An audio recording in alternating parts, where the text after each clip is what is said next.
up, everybody? Just taking a couple minutes to finish rolling one. This should be about a 30-minute session once I get started. Hello, Up Nation. Please give me a few minutes. It should be about 30 minutes once I get started. I'm going to do a live recording of what I hope will be my submission to the Securities and Exchange Commission for their new whistleblower program. It is going to be my first video submission, and then I will follow up by editing and submitting the previous videos and Reddit due diligence as I have done. What's up, everybody? I'm sorry if you've been fighting sleep. I'm sorry it's taken me so long. I've spent hours on this. It's good, Bell Creek, everybody. Hello.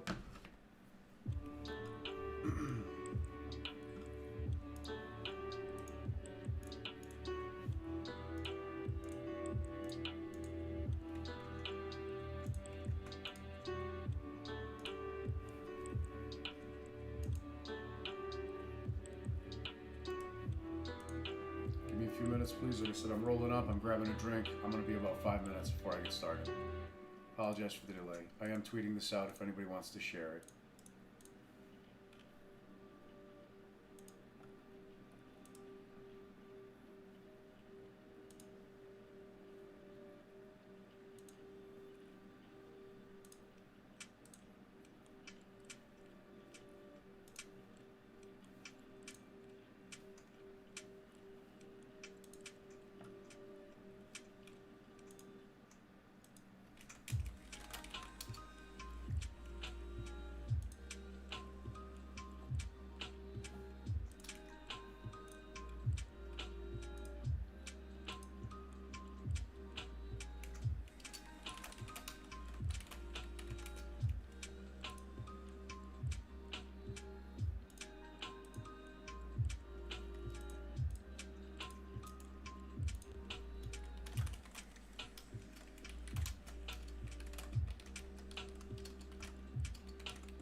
What's up, Ape Nation? It's good to see you all.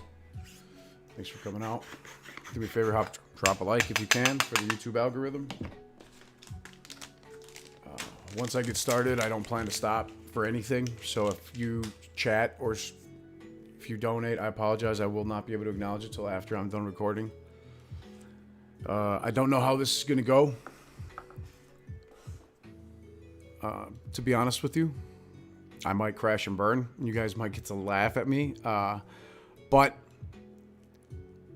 I've told you guys before that, I'm in logistics and I know a thing or two about tracking shit. And we're going to track Ken Griffin's goddamn Bombardier BD 700. It's a Global 6000. It's got an awesome range. Travel halfway across the world without having to stop. New York to Paris, London, no problem. Shit, even Croatia.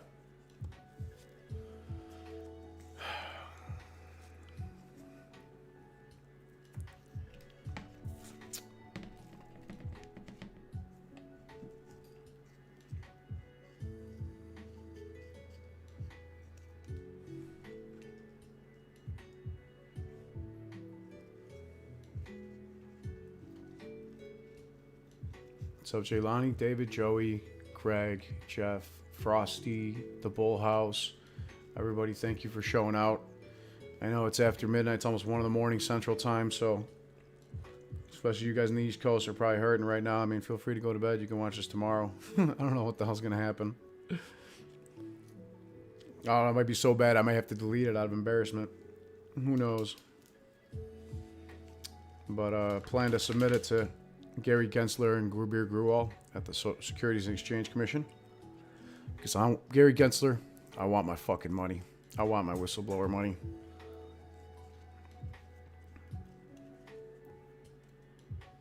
And Ken Griffin, I want my goddamn money. You got to repay those FTDs. You got to repay those shorts. All those naked shorts. Those synthetic shares. They got to be bought back. Those shorts marked as long when you're cooking the books. You sneaky bastard.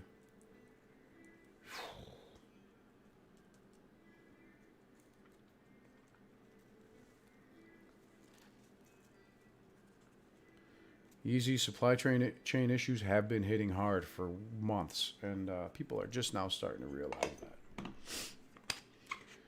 Black Zero, I'm sorry, man. I'm not checking my DMs right now. I am in the zone. I cannot check my DMs. I'm not stopping. I'm not checking DMs, messages. If you need me, call me. I probably won't even be looking at chat, to be honest with you guys. As much as I love you, everybody, and appreciate your support, I am focused. Because this is probably the most complex piece of shit I've ever had to come up with, or should I say put together and try to present. But hey, never know. Maybe it'll lead to an SEC investigation. That could yield some potential big money. To the tune of, I think, at least $500 million. But who knows? Maybe Ken Griffin's not laundering money and making money drops in Croatia. We'll see. What's up, Pierre, Bookman? Thank you guys. Rodney, Newbie, Angel, Onion. Thank you, everybody, for coming out. Appreciate you.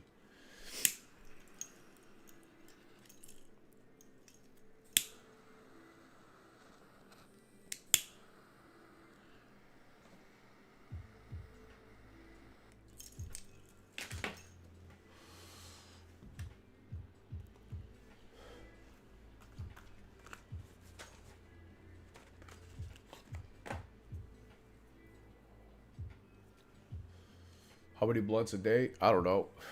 5 to 10. 5 if I smoke bongs and whatnot.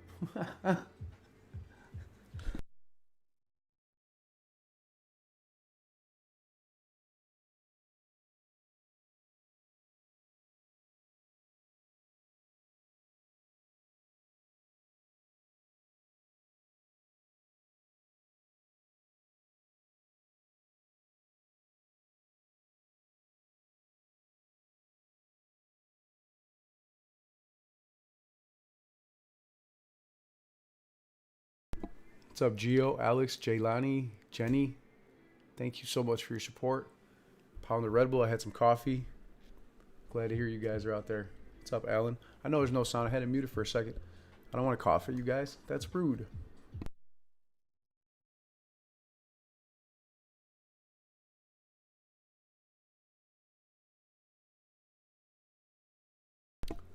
Government said get ready for a rapid shutdown.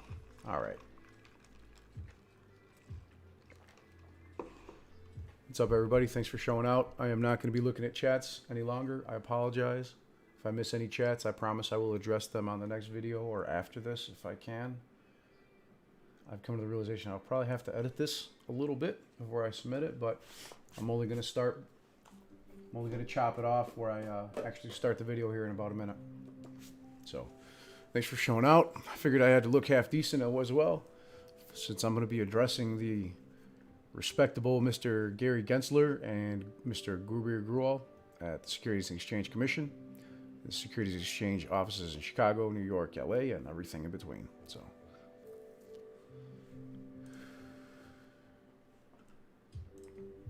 all right, 1 second. Glass of whiskey does me well.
Thanks again, everybody, for showing out.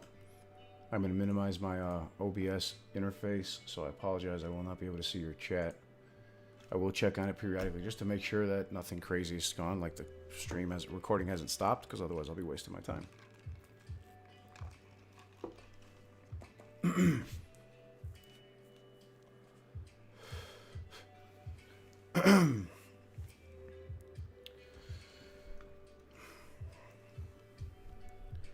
So, my name is Marcel Kalinovic. The date is September 25th, 2021. And this is the beginning of my submission to the Securities and Exchange Commission, Gary Gensler and Gruber. My apologies, gentlemen, but I'm not going to edit that. So basically, we have been tracking Ken Griffin's flight. I've been looking into some of his investments and some of the companies that he is related with. And there have been some strange patterns, and we're going to review those. Starting with Citadel Risk Services, which is an insurance company, as well as Citadel Investment Group, which is Citadel Enterprises London office, and BC Partners, who I will get to later.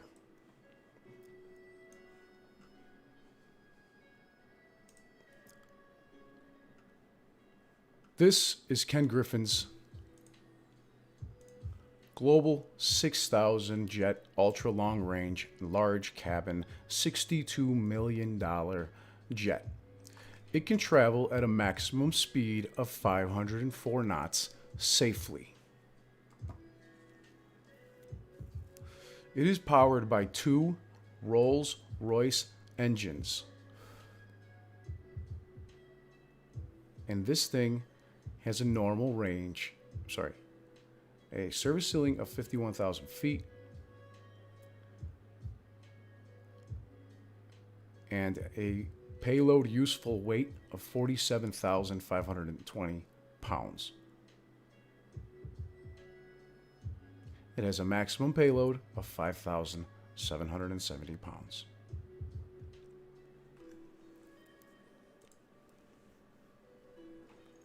This is Ken Griffin's jet on the ground.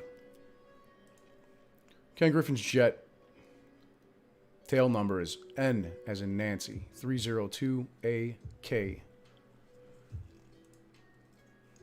Here it is again. And once again, being serviced.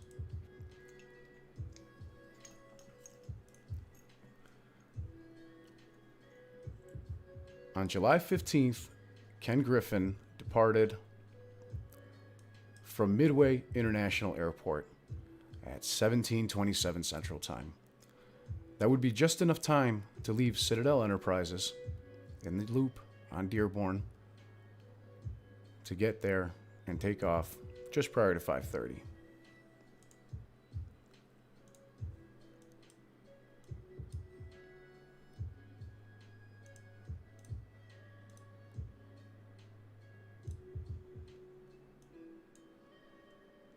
This flight took them to New York at a speed of 527 knots, 528, which, as we've shown, is faster than the maximum safe speed of this plane.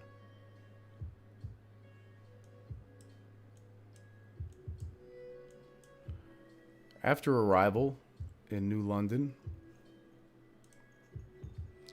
Ken Griffin then departed on the first leg of his trip and flew right across the bay to the Francis Stanley Gobreski Airport.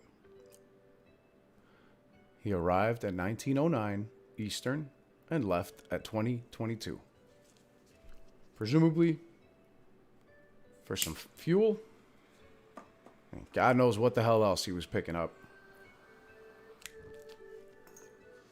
I wouldn't be surprised if it was money. From there, they depart overseas.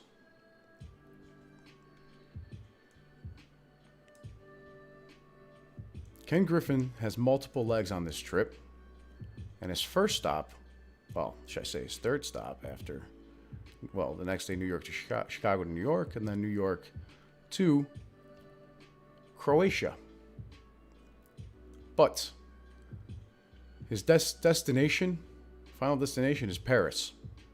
So what did Ken Griffin pick up aside from maybe piles of money or gold bars, silver bars? On September 15th, that he had to pass his destination in Paris by thousands of miles, exceeding the maximum speed of his aircraft, to arrive in Croatia on July 16th at 04:17 hours.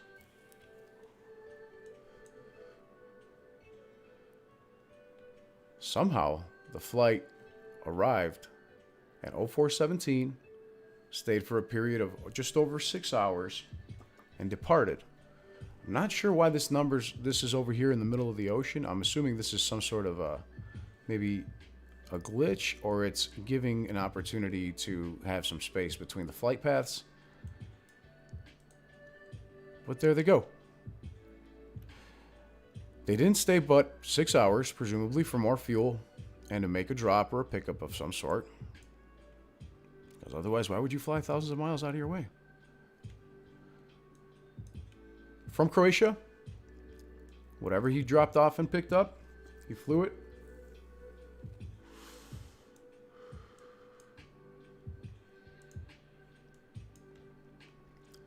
to Paris and arrived Paris time 12:43, 7/16/2021.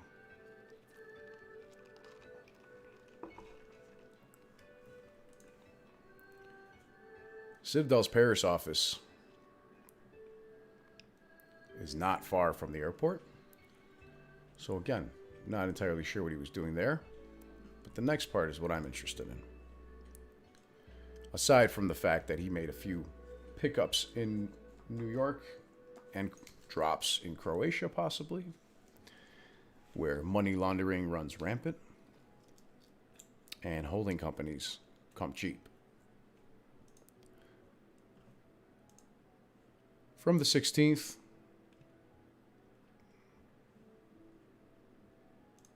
we've completed all the legs of the stop. And on the 17th, at 10:56, they departed again.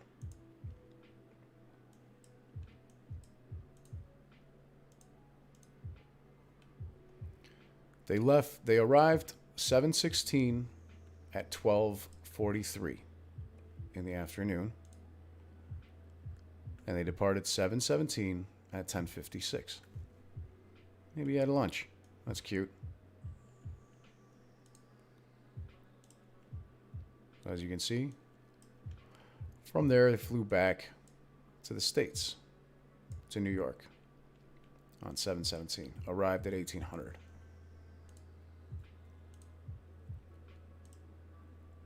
From there, transferred airports.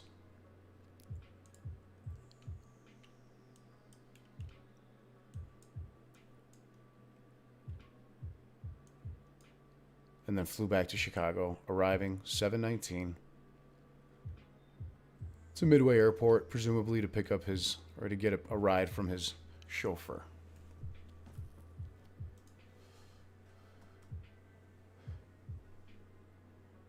Now, we're not even gotten started yet.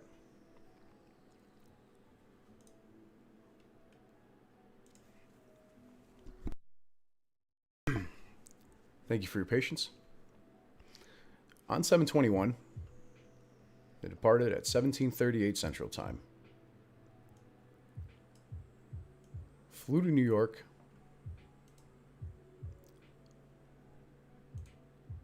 Flew back the following day.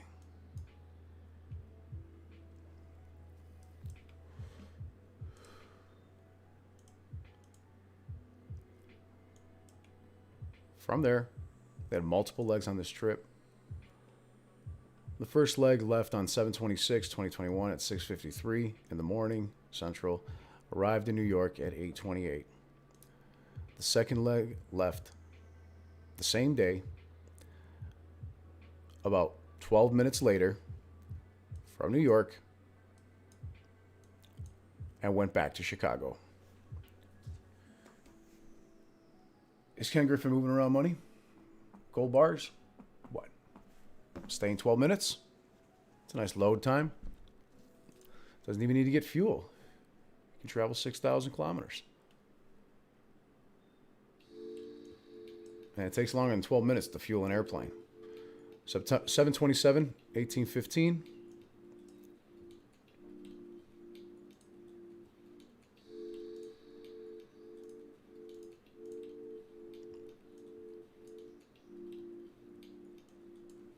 Why would he do that? Why would they fly over Ohio at 18:59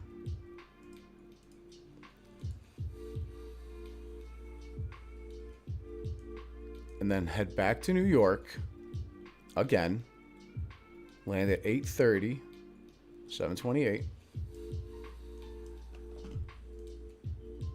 7:27 at 18:59. Where's the next leg of his trip?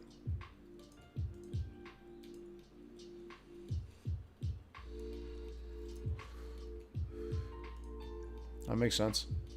But I don't see why the date changes to 7/28 if at 1900. That's odd.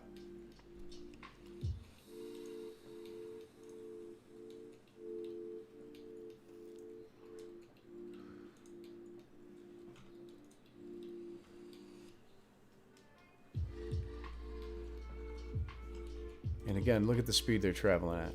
Right here, 452 knots. Must not have been too much of a hurry this time. Or he was slowed down by a big load of gold. Because over here, he's traveling 552 knots. in the wrong direction. Okay, that's one thing I wanted to make clear.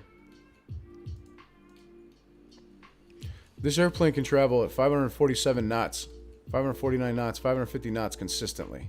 This is 40x speed, as you can see by this acceleration here, 544 knots. Continuing, and that's at 18:59.46. And then at exactly 30 seconds later, it's continuing at 543 knots.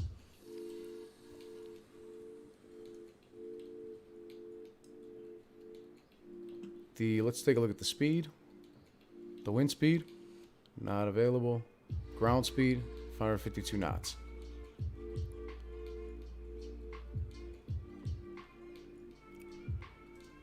But over here, let's see what time they arrived.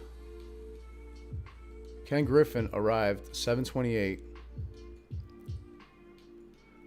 at 20:01. There must just be a little glitch going on there because that's just, yeah, 21:01. And then over here he left 7:28 at 08:30. Something's a little glitchy with the time there, but that's okay. I think it's clear. So he stayed there overnight. Departed again.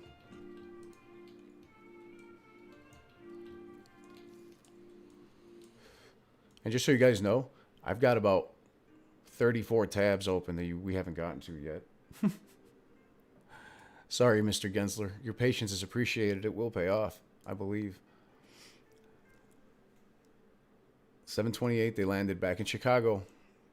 But when they did, their maximum speed did not exceed 451 knots. Okay. Was he loaded up? Or not in a hurry? Because time is money. Javi the Great, this is legal, brother. This is public information. Anybody can find this.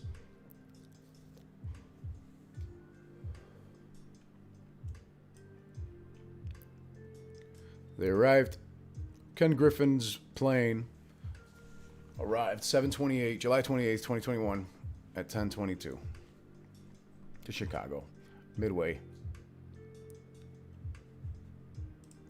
7:29. It arrived at 10:22, 7:28, and it left on 7:29 at 13:04.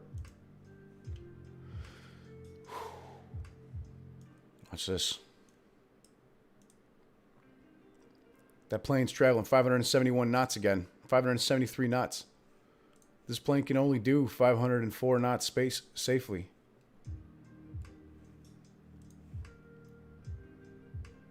$572 knots going back that way. But who were they trying to fool going down to Ohio or changing their mind going back to New York and then coming back with a full load to Chicago? Because obviously they're traveling light if they're going 572 knots to get from Chicago to New York now, just a few hours later. They arrived 7:29 at 14:44, and it departs on 7:30 at 14:13, about 23 and a half hours later. And guess what speed it's going? 493 knots, 499 knots, 504 knots. The safe top speed of this 495. Is it loaded up? Because that bitch is going to Miami. He's got nitrous. I don't know. 7:30 they arrive in Miami and they must have a nice little vacation or something. I don't know what happens there.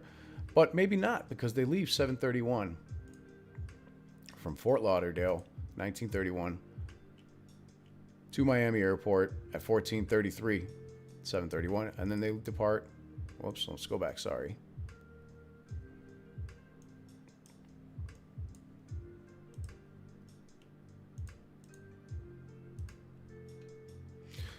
Why did Ken Griffin stay in Miami from 7:30, 1822 till 7:31, 1931, less than 24 hours? Stop in Miami after leaving Pompano Beach.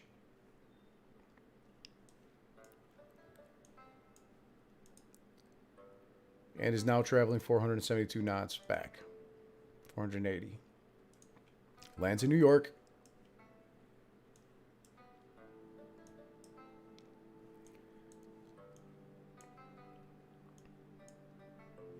Then takes off again.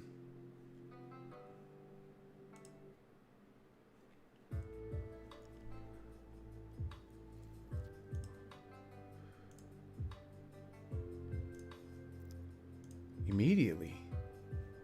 He landed at 1723 and at 1808 he was already over New York.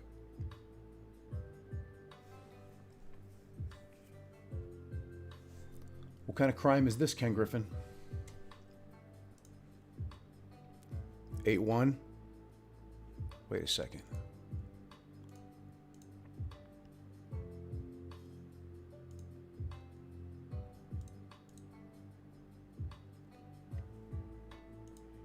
Is this me what I think it means? Did they turn around? They go this way? On 7/31, and this was 1808.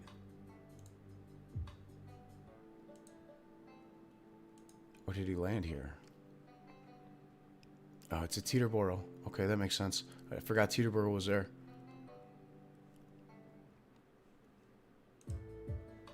Landed 7/31 at 1808.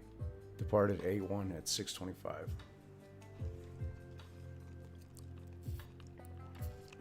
No, the times make sense. But it's just, there's no, the layover, he's not staying anywhere long, very long at all. Let's go back to 8-1. I missed the leg. Left there, went to Teterboro. Put that flight pitch. Left Long Island on 8-1.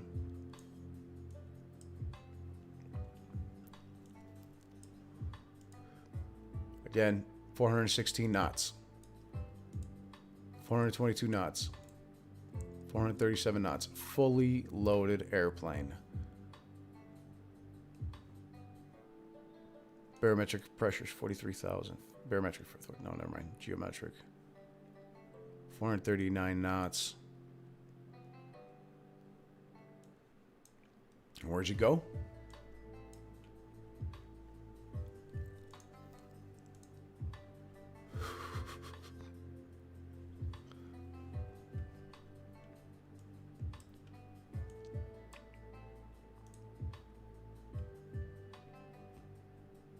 Colorado.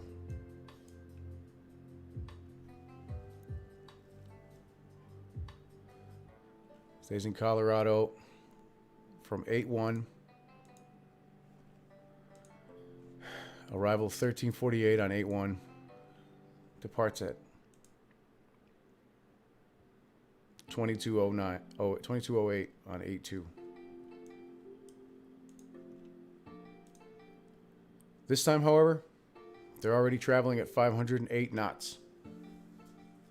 508 knots. So, if he was traveling with people, did he leave everybody he was traveling with in Colorado? Or did he unload everything that was in his airplane to be able to travel 100 knots faster now? You tell me, Mr. Gensler. Maybe we should check out that location. Went back to Chicago. On August 3rd,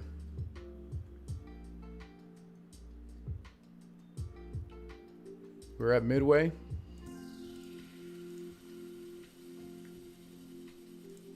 Stayed a few days. Left on August 5th.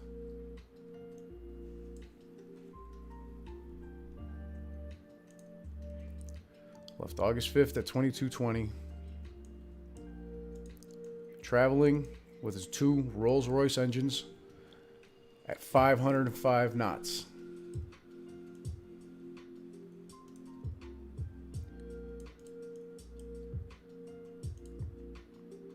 .515 was about the top speed. Arrived in New York, and this is where things go overseas.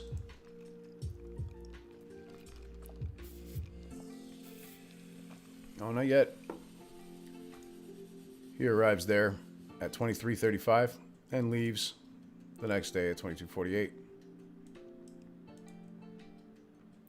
Except this time, he's going 437 knots, significantly slower. And they're going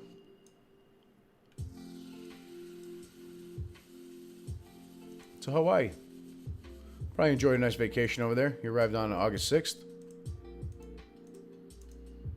Okay, a few days later, left on August 10th.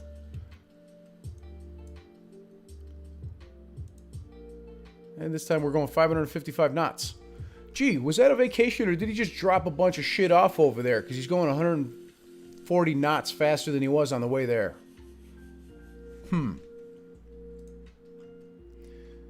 Okay, August 10th, he arrives in New York. August 11th, August 12th goes by and they transfer to Teterboro again from Long Island.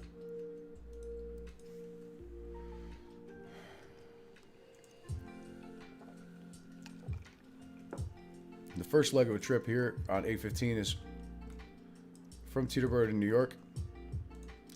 The second trip is immediately after. Arrive at 08:41 and they depart at 11:47. They maybe had lunch. Yeah, right. Loaded up some fucking gold bars. Because let's see, I bet we're going slow. 450 knots again. Oh, that's kind of slow. Yeah, 451. It's not 550. That's for sure. I don't think the wind's going to account for 140 knots difference, is it?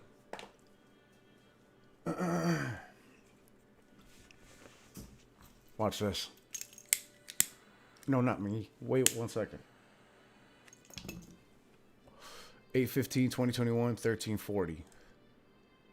Leaves 8/16 at 06:41. Wait a minute, what the fuck did I do?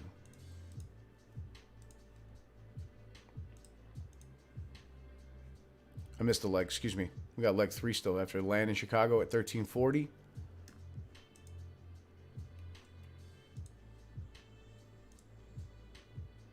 On 8/16, on 8/17, they fly back. Right? Okay. 8/15, 8/16. Look at this. 8/15, they flew to Chicago. And from Chicago, this was his location last time when they turned around. They had 455 knot speed this time. Landed in Atlanta. I knew he was going to Atlanta, that shady bastard. Probably to the other office. And left and also traveled 459 knots. 475. Shit.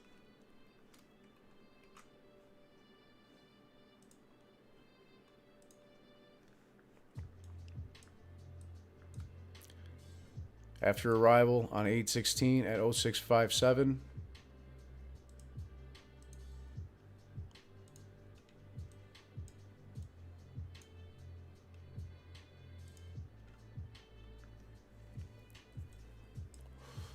They went at 8/16 and landed in LA at 06:47.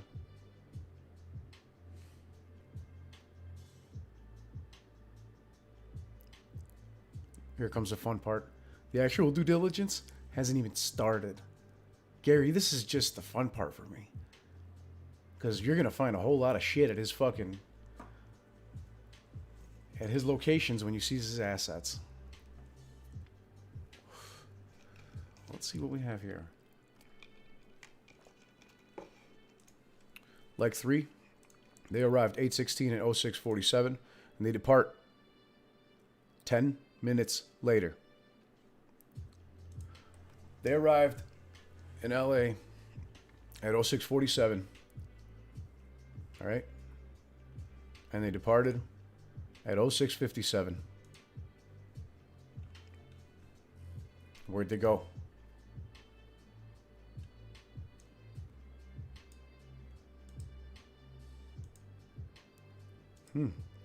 It's pretty fast. 499 knots. They traveled at a speed of 499 knots on average at their top speed. 500 knots. There it is. To get back to Chicago. Obviously, empty plane. 8/17. They arrived 8/16.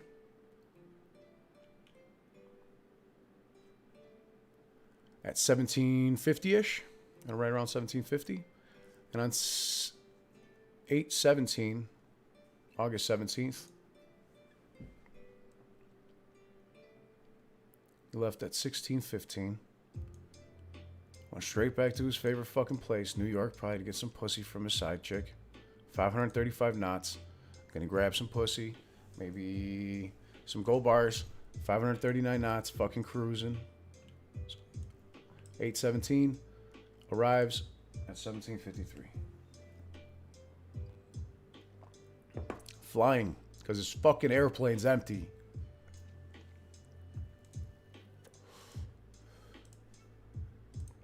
Arrives at 17:53 on 8/17.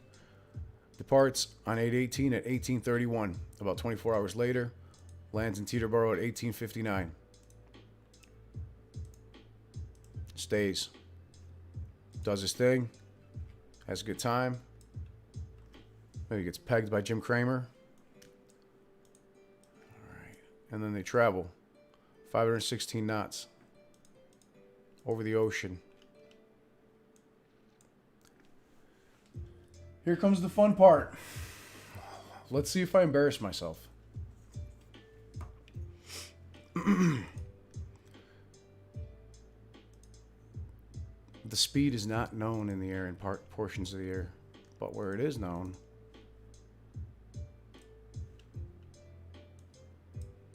is here, still traveling over the ocean at almost 500 knots. 511. Where do they land? London. 8:20 at 05:09.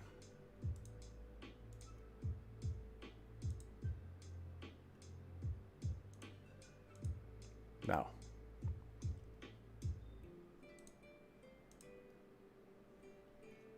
let me go back. I didn't mean to go that far yet. So here we go. I propose to you that on August 20th, 2021, at 5:05:09 local time, I believe it's either showing it to me in my time or local time. I'm not sure. Please don't hate me if I'm wrong. Use your investigators to figure this out. But at 8/20/2021, they arrived in London. At London Stansted Airport. Okay? And they stayed there for a period of about 3 hours. Citadel's London office is located at 120 London Wall in London, UK.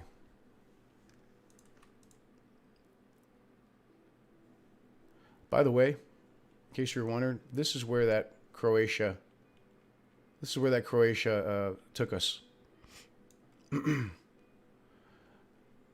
I don't see anything there. Do you think maybe it was an airdrop? Some Three Kings type airdrop of gold bars on parachutes, or a quick stop off in the middle of the desert? Because that's the exact, in Bridgesta, Croatia, those are the exact coordinates that his airplane was tracked at.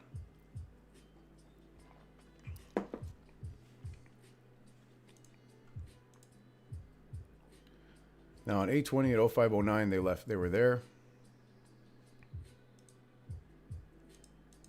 This here is 08:48.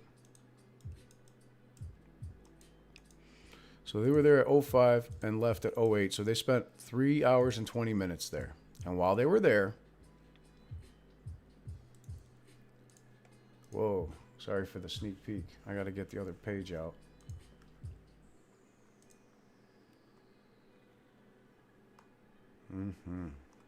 Let's go. Let's go.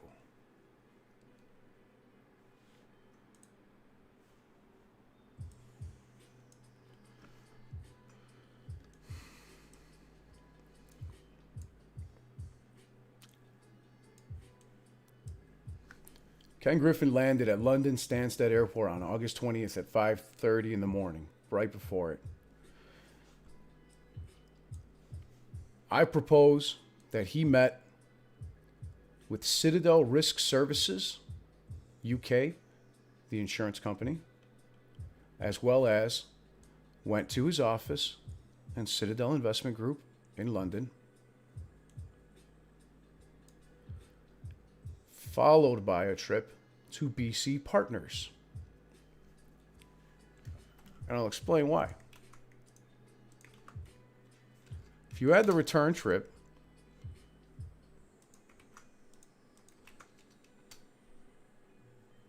even if he doesn't have to go back to these places, let's just say he has to go right back to the airport.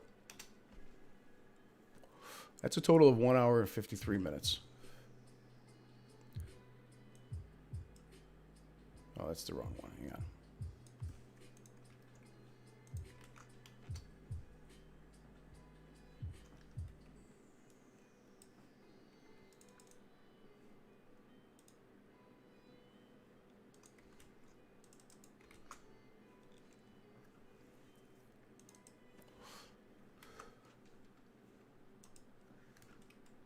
Two hours and 34 minutes.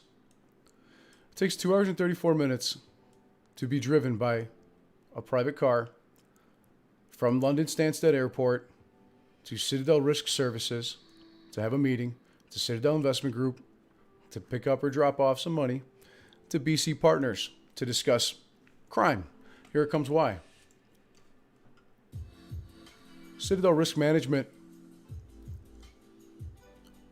as well as Citadel Risk Holdings, Citadel Management Bermuda Limited, all these companies, American Millennium Insurance Company, they're all owned by Citadel Reinsurance Company Limited and Sirius International Limited. This is where things start to get crazy. You can keep your tinfoil hat on if you want, but Gary Gensler, this is fraud.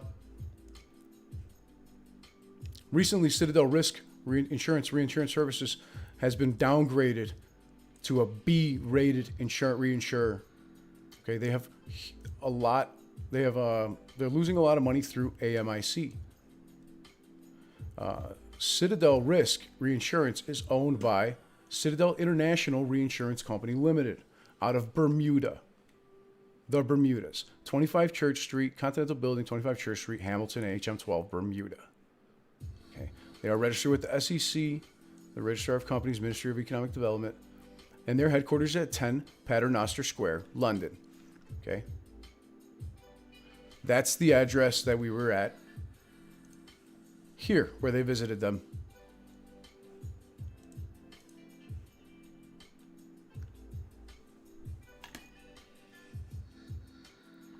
Thank you for the super chat. Please don't. Thank you very much. Thank you, like my sauce. Let's continue. Citadel International Reinsurance Company owns AMIC, American Millennium Insurance Company. Okay. AM Best, a different company, a rating company, maintains under review with negative implication status for credit ratings of American Millennium Insurance Company and Citadel Reinsurance Company Limited. They have both been downgraded. AM Best is maintaining the under review with negative implication status for the financial strength rating of C-, C-, and the long-term issuer credit rating of CC. I propose that these companies are purposely taking on bad debt and possibly money laundering and FTDs. God knows what the fuck else. They're a wholly owned subsidiary of Citadel Reinsurance Company, Citadel Re, Hamilton, Bermuda. Additionally, AM Best has maintained the under review with negative implications for the FSR of B, so that's what Citadel Risk now has, B, and AM, American Millennium Insurance Company, is now rated C- or CC, weak. They have both been downgraded as February 2021. Hey guys, what happened in January of 2021, Gary Gensler? What did you just subpoena Michael Burry for? Why don't you subpoena me? I'd love to come speak to you in court.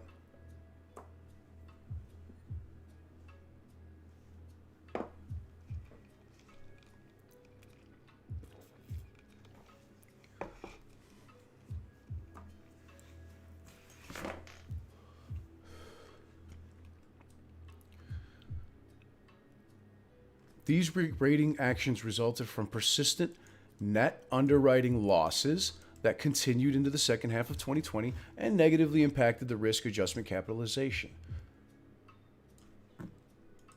For AMC, the impact of these unanticipated losses, net of reinsurance, resulted in significant deterioration in surplus and notability risk-based capital, which were likely to prompt state regulatory actions. As of late June 2021, the regulator, the Department of Banking and Insurance, DOBI of New Jersey, had agreed that Citadel Reinsurance will immediately recapitalize, that means pay back, AMIC with $2.5 million in the first tranche. Heard that before? Mr. Michael Burry, reach out. I wouldn't mind speaking with you and having an intelligent conversation, please. To correct the RBC of to 200% or above the risk-based capital based upon the first quarter 2021 financial statements. The first tranche has now been completed. Dobie expects another cash contribution of $3.65 million before the end of July. It's now September to push the RBC over 300%. So that means Citadel Re is taking losses, and I think that they are working together to launder money and possibly move funds around and move bad debt and possibly other securities. AM Best plans to use this review, which is expected to occur sometime in the third quarter. Citadel Risk reveals Q2 2020 financial results. Citadel Risk reveals $1.4 million in underwriting profits. However, they're well poised, etc. But let's go to the real part. A good set of Citadel RE Bermuda numbers for the half of the year, sadly nullified by the exceptional losses this quarter for AMIC, because AMIC is probably taking on such shit numbers and losses overall. And who knows what kind of assets and liabilities. They've continued to be surprised by increased losses emanating from 3 MGAs, all of which have been in the runoff since 2018. The core programs, they say that they can be turned around in 12 to 24 months, whatever. In July, here's something to note for you. In July, Davies acquired Citadel Management Bermuda Limited and Cedar Consulting. Okay, here's Davies bought Citadel Management Bermuda Limited, CMB Bermuda, formerly Cedar Management Limited. Okay, they're buying each other to hide things. I don't know if it's hiding money. Gary Gensler, please, you would do a much better job than I can. Because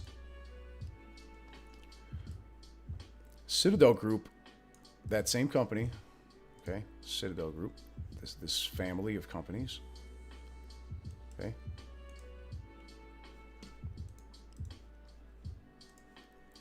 snags $503 million acquisition from Pacific Equity Partners.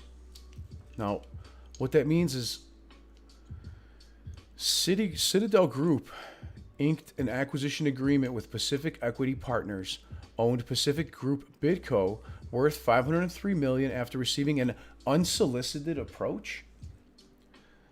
They're a Sydney-founded private equity investment firm that focuses on leveraged buyout and growth capital transactions, primarily in Australia and New Zealand.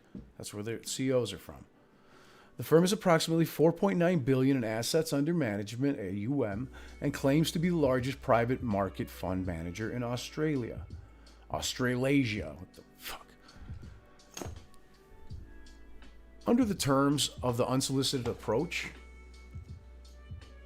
they would acquire 100% of the equity interest of Citadel Group for $5.70 per share in cash.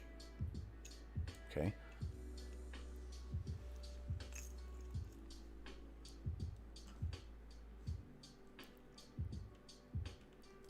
This scheme's an attractive transaction which provides an all-cash option for Citadel shareholders.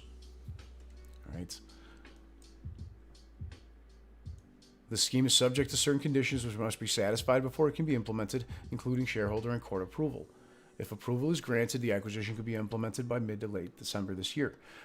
Gary Gensler, I propose to you that Ken Griffin is working with these people at Citadel Risk Services UK Limited, as well as BC Partners, Citadel Management Bermuda Limited, Cedar Consulting and Risk, and Davies, in order to move money overseas by selling off garbage fucking companies and moving money around through them in their assets and liabilities. Who owns Davies? BC Partners. Davies Group was bought out by BC Partners for $1.7 billion on March 16th, 2021. BC Partners is a British international investment firm with over $40 billion in assets under management, under equity. Okay, its global headquarters are in London. That's them right there.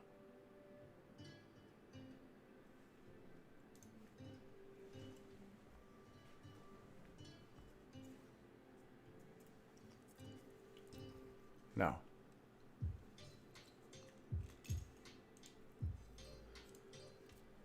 Pacific Equity Partners, as you saw here, Pacific Equity Partners is a Sydney-founded private equity firm that has given $503 million to buy Citadel Group. The proposal values Citadel's equity at $448 million and its enterprise value at $503.1 million. And they have unanimously recommended a shareholder vote. So now, their global headquarters is in London, where we saw that he could very well have visited. Who else is involved? Oh, they have good friends at Blackstone. We'll get in there too, because we're about to go even more international.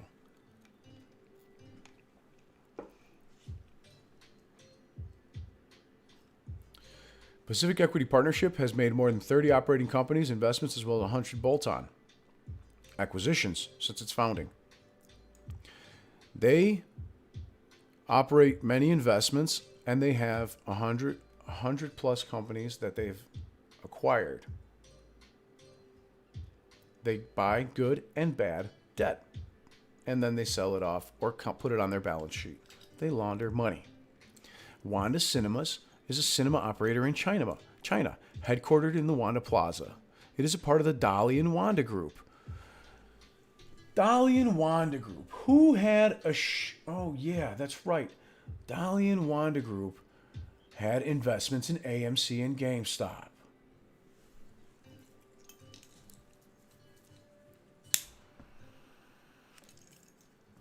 I propose to you that Pacific Equity Partners, the Australasian private equity firm, as well as Wanda Cinema, is working with Ken Griffin and BC Partners to launder money and funds and assets and liabilities through Eurasia.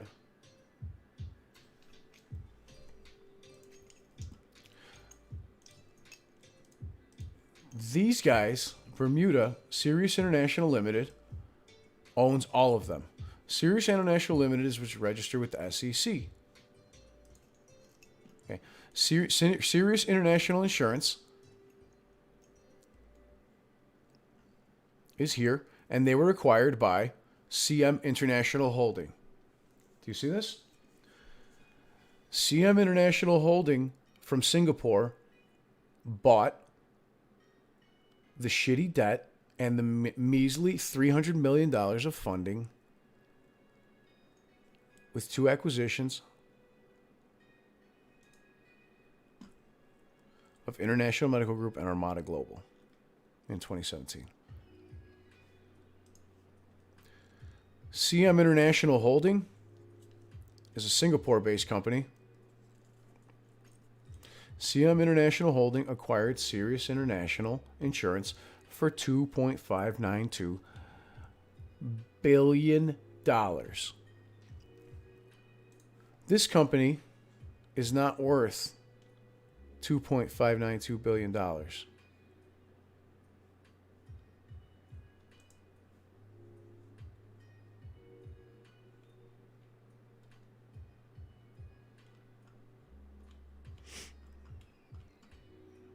This company Sirius International raised $300 million in funding in one round. This was a debt financing round on February 9, 2018.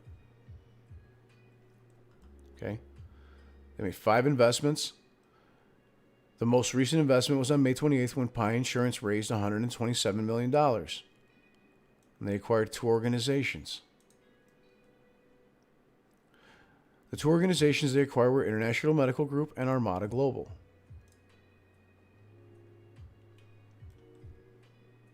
They're a travel company, an insurance company. Okay. They had between 250 and 500 employees, not worth billions of dollars. Armada Global, back in 2017, small company. They had between 101 and 250 employees, not worth $1 billion.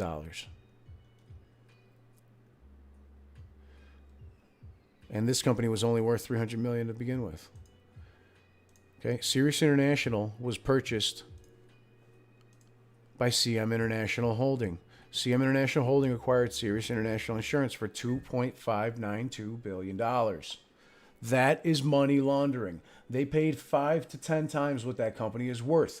Gary Gensler, they are laundering money by buying shitty liabilities and selling assets overseas for prices that are astronomical and valuations that make no sense.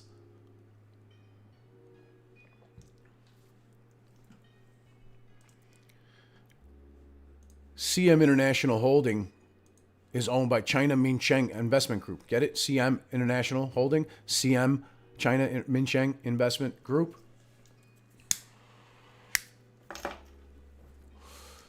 They're based out of Shanghai, China. They have 10,000 plus employees. They're a huge fucking company. This is CMIG International. This is Citadel Securities, Singapore. This is their distance in walking. 5 minutes, 450 meters.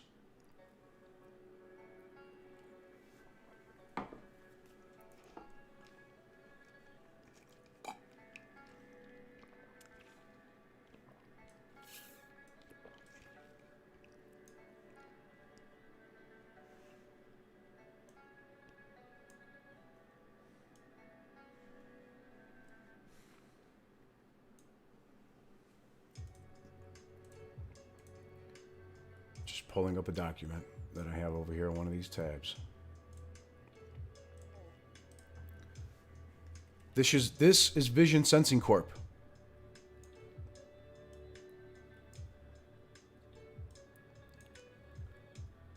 This is George Peter Sobek. He fucking excuse me, Gary. My apologies. He registered with the United States Securities and Exchange Commission.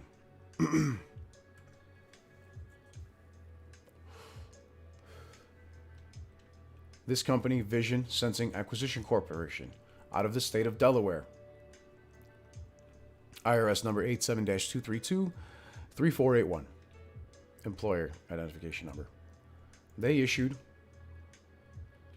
$101.2 million at a proposed maximum offering price per security of $10, with 10,120,000 shares being issued of Class A common stock. Okay, they're trying to raise $101 million. What is Vision Sensing Acquisition Corporation? Vision Sensing Acquisition Corporation is a vessel which Ken Griffin and Citadel, or Ken Griffin himself, is using to have his money moved overseas legally to skirt IRS regulations and get around SEC regulations. Watch this. Investigate this. Watch this.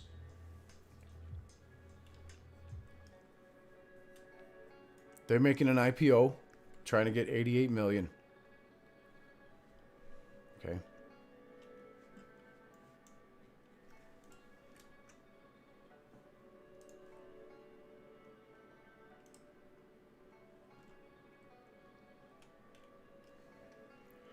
Target market analysis for them is VST, Vision Chips, virtual reality. Hang on a second, I went too far. Virtual reality, augmented reality chips, 2D and 3D light detection, LiDAR chips. So integrated circuit having image sensor circuits. Okay. They're used for automotive, autonomous vehicle purposes to the tune of $556 billion market size, of which they have a $54 billion market share in 2019.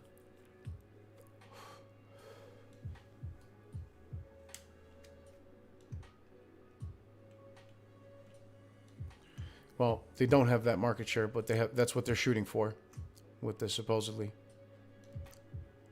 And how do I know that this is with Ken Griffin? Because this is George Peter Sobek. George Peter Sobek is directly implicit in this crime of Miami, Florida.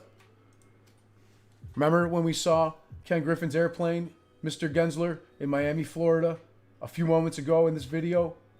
The reason that they went to Florida was to meet with Mr. Sobek and give him, I'm not sure what. But you need to look into that as well.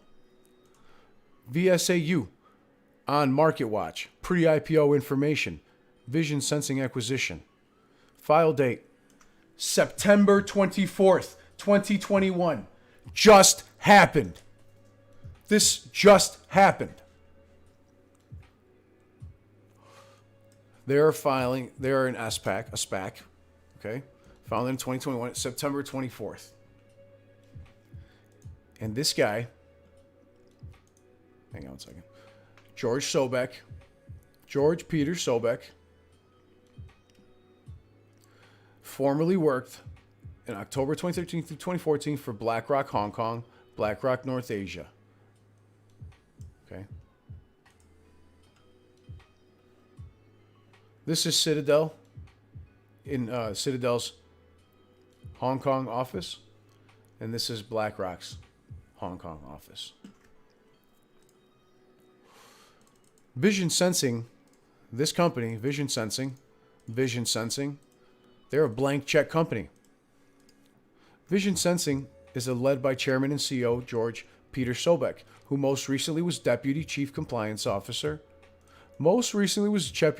Deputy Chief Compliance Officer and money laundering reporter of APAC Citadel Group, including Citadel Asset Management and Citadel Securities. Ken Griffin.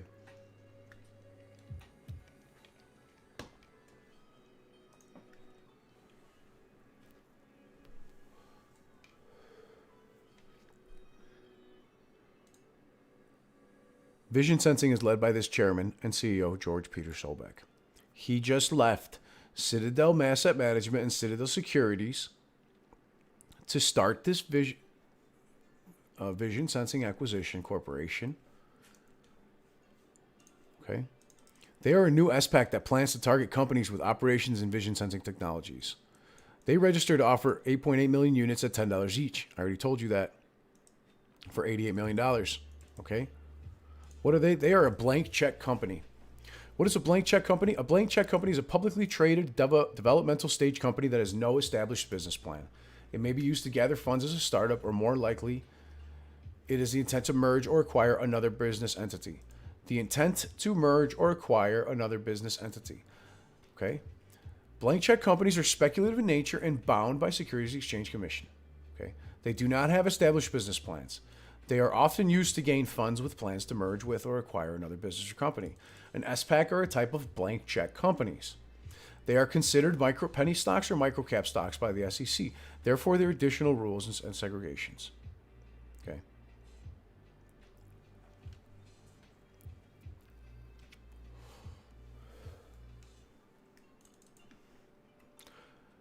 $375 million in IPO became the vehicle to facilitate the purchase of Twinkie maker Hostess brands.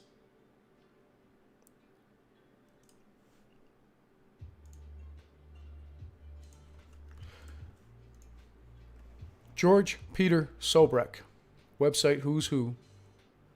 He was on the BlackRock Hong Kong Limited Board of Directors and Asset Management.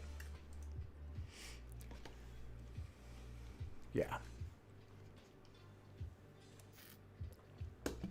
Now, let's get here.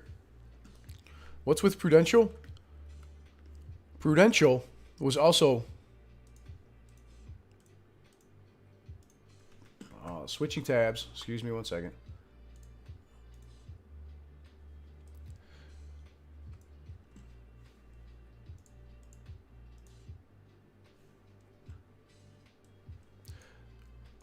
One quick moment. There's a stop work order on the building at 425 Park Avenue.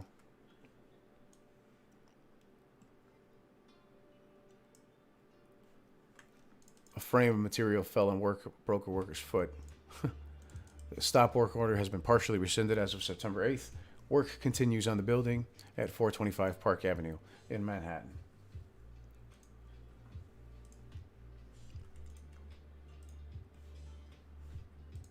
Oh, wait till I get to Africa, guys.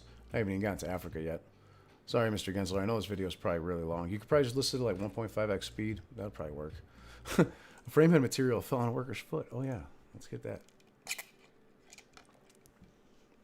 Now, why would Prudential's office be directly next to the BlackRock office and directly next to the Citadel Hong Kong office? Because Ken Griffin and George Sobek have known each other for many years. George Sobek used to work for BlackRock Hong Kong and is in connections with the people at Prudential, as is Ken Griffin with both of them. This is Citadel in Hong Kong. This is Prudential PLC. That is a 3-minute walk. And this is a 1.3 mile total round trip between the three of them from BlackRock Hong Kong next to the Bank of China Tower. This is SEC, most recent Form 13F from SEC.gov. Excuse me one second while this refresh. Apparently, I'm going to have to make this refresh because this file is huge. Excuse me one second while I refresh this.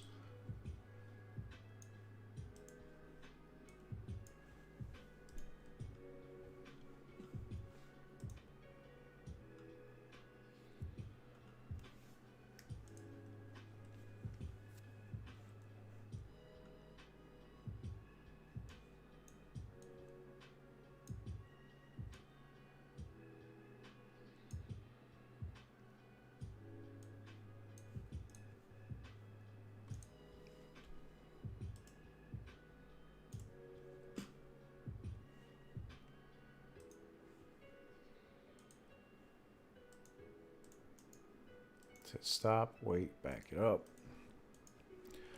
Of course, my filing doesn't want to work now. Probably because I have a million tabs open, but there it is.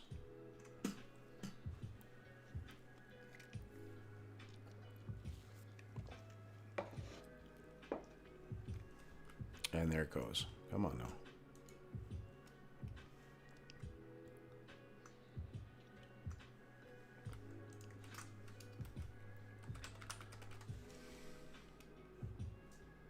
Prudential.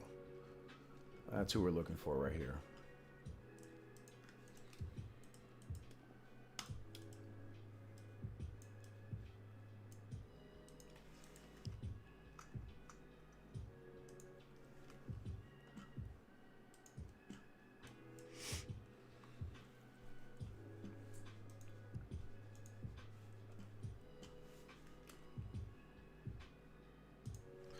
Prudential PLC is the name of the holding company which engages the provision of insurance. It operates through Asia and U.S. geographic segments. This is Prudential, their Hong Kong office. This is the SEC filing I was just telling you about. Let's just leave it here. This thing is tweaking out. My apologies.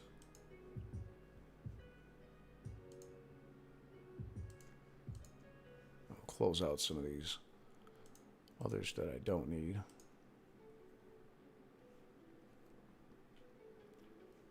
Why is Prudential important? Because recent article from Yahoo says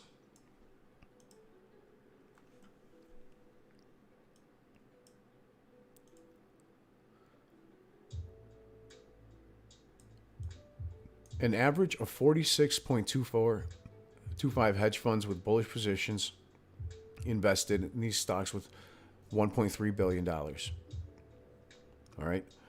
On the other hand, compared to these stocks, Prudential Financial is even less popular than IDEX because they just got done talking IDEX.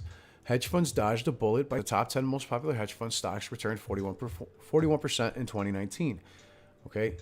Why did they take a bearish stance in Prudential when Citadel took a bullish stance on Prudential Hong Kong office, specifically to the tune of $98.2 million? Now, if this stupid thing ever decides to load, I'll freaking show it to you. I apologize for the delay on that.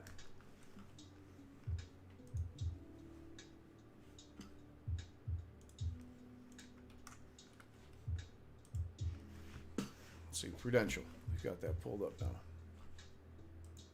Better yet, maybe we'll just scroll to it. But again, that's how large these companies' filings are. They are huge. In hindsight, maybe I should have downloaded it as a PDF file on my desktop, but I wasn't having this issue earlier. I also wasn't running Streamlabs, so my apologies. And that's the letter N. That's P.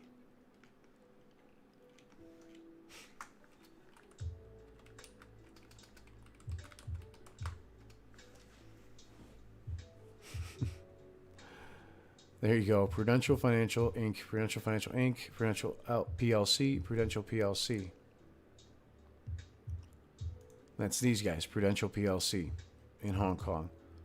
Okay. Well, London, excuse me. But Prudential PLC is a holding company, and I believe that they are out of Hong Kong for my other pages that I just showed you.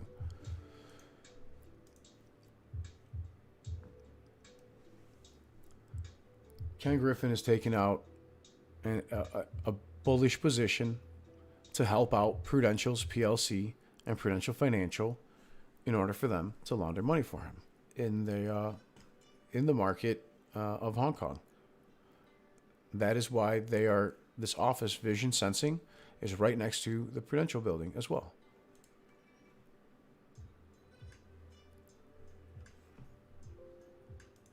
Actually, one second. Not the Vision Sensing. The BlackRock office is right next to the Prudential building as well, I meant to say. Sorry about that. I misspoke. Because they know each other. These people have known each other for a long time.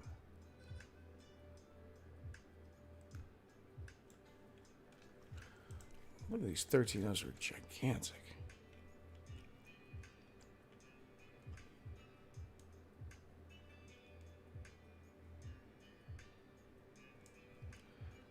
Here they are, 98,247 shares they have of Prudential PLC here, 9,453 here, 77,000 shares of Prudential Financial here, and then a bunch of calls and puts too. And they're worth well over $1 billion.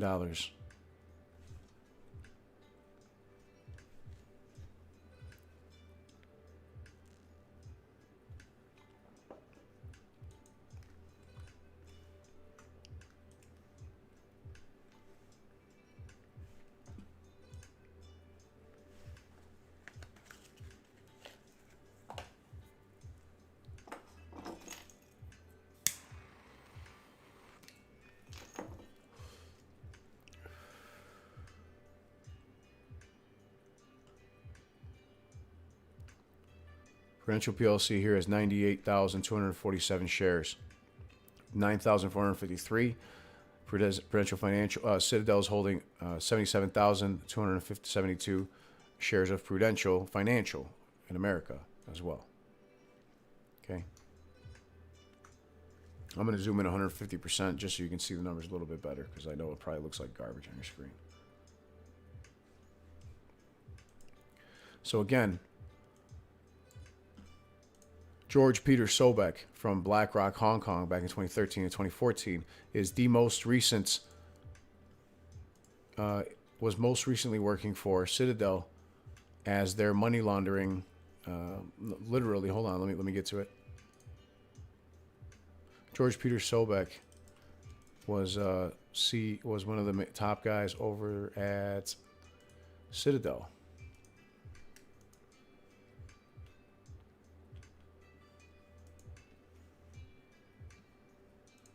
Positions.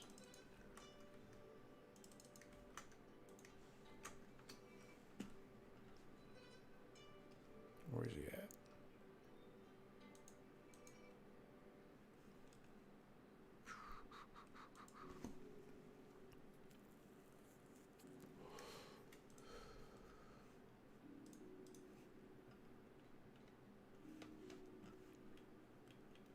I hope I didn't close out that window either. Because that would suck.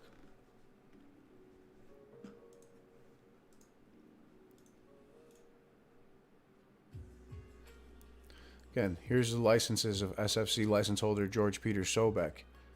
October 2013 through 14 for BlackRock Hong Kong, BlackRock Asset Management. He was most recently working for Citadel, and he left. And immediately after he left working for Citadel, he began working for, he started this holding company called Vision Sensing Acquisition Corporation that September 24th, 2021 was just filed for pre-IPO information to sell $88 million worth of shares, 8.8 million shares for $10 a piece. George Peter Sobek is helping Ken Griffin launder money through this fucking company. All the other hedge funds are bearish on Prudential, except Prudential PLC and Prudential Financial, with the exception of Citadel, as shown on their most recent 13F filing.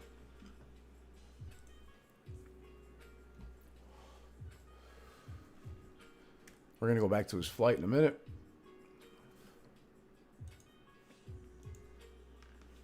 If my computer doesn't crash.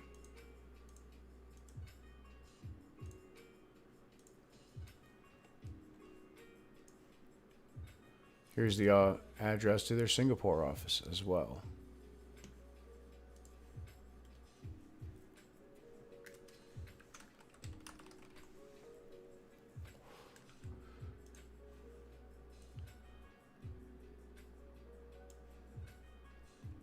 These 98,247 shares are worth, I'm sorry,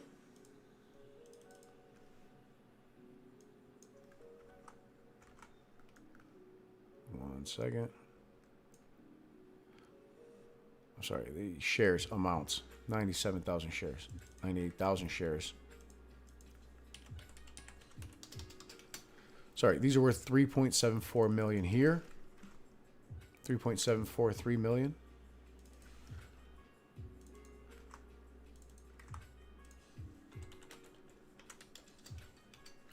These are worth 791,000.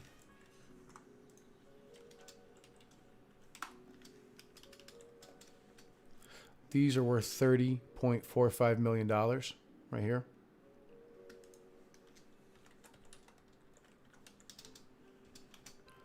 And these are worth $32 million. So nearly $100 million just in those. These are calls. These are puts. They're probably trying to hedge against their positions here. But I believe a lot of this is purposely being done to help keep their stock price higher. And they're all working together on it. But at the very least, I do believe highly that George Peter Sobek had formed Vision Sensing Acquisition immediately after leaving Citadel.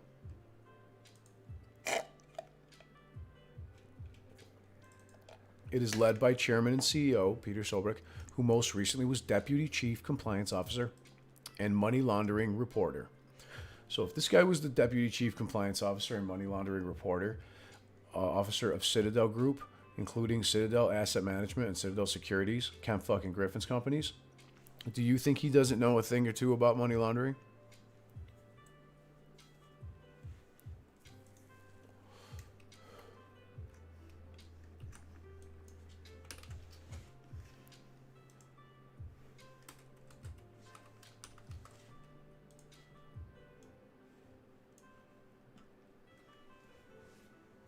No problem. I know it's taking forever, but it's what it is. I'm gonna dump the SEC filing because I can't. It's not loading properly, so I'm just gonna get rid of it.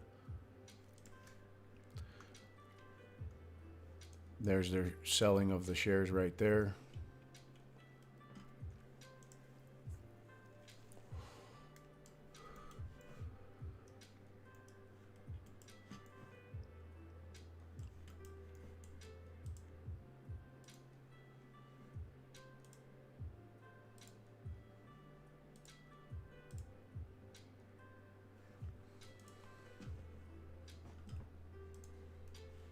Let's go back to Ken Griffin's airplane.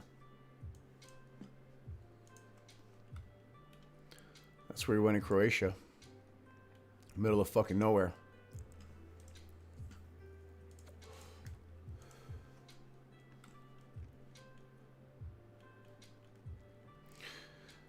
So again, we established they were in London for about 3 hours and 27 minutes, which would have given them plenty of time to make the trip to those 2 or 3 companies without a shadow of a doubt.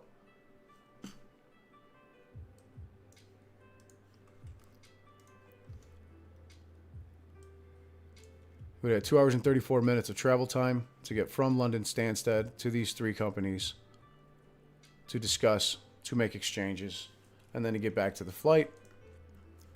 These are the companies we just discussed: Sirius International, Citadel Reinsurance, Citadel Risk, American Millennium Insurance, Citadel Group representatives, all of these companies. And Citadel Securities, which is Ken Griffin's companies. These are companies that I believe are directly working with him and implicit to work together to move these funds around overseas. Citadel RE Bermuda, as well as Pacific Equity Partners in Australia. We established that Davies Group was bought out by BC Partners for $1.7 billion. BC Partners has over $140 billion in assets, and Pacific Equity Partners in Australia, the private equity firm, was also working with and had a lot of assets and investments in Wanda Corporation, AMC and GameStop investors. Here's Sirius International Group, Bermuda, Sirius International Insurance. They raised not much funding, maybe under $1.5 billion worth. And they were bought out by CM International Holding for $2.592 billion. That company is owned by China Minsheng Investment Group. China Minsheng Investment Group they were founded with $2.2 billion, and supposedly it's grown to now $8 billion.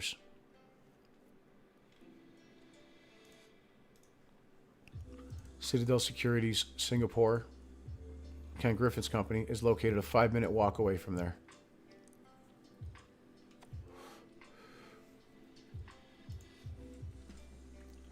When his airplane left 3 hours later,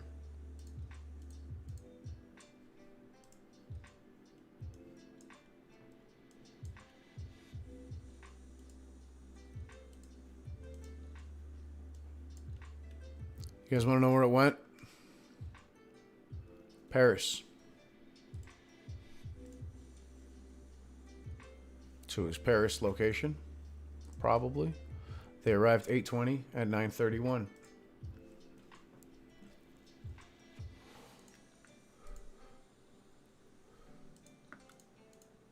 Oh man, here's where it gets crazy. Okay. Now, Mr. Gensler, we've been on quite a crazy ride. I think you can take off your tinfoil hat now. Excuse me. But you can investigate all that with a grain of salt. Let's see. 8:20. After arrival in Paris at 9:32. No.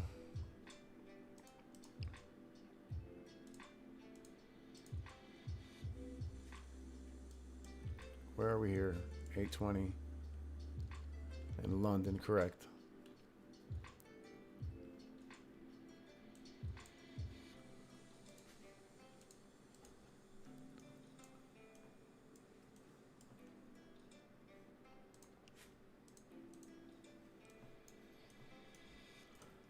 $8:20 land at 09:30 in Paris. 8:21.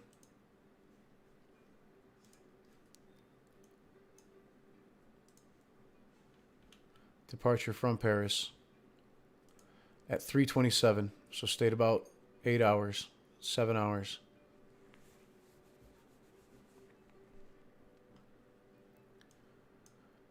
They traveled at a speed around 483 knots max. 484. They arrived. I'm sorry. They kept traveling. That's the first leg of their trip.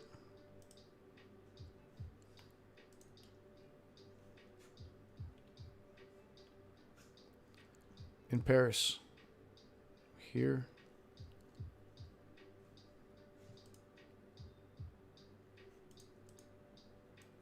What's going on here?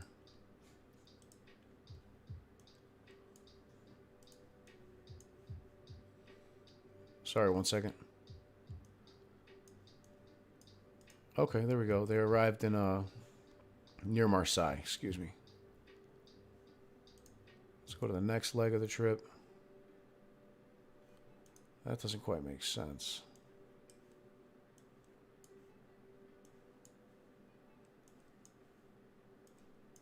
Oh, no, it does. Oh, shit. Holy crap.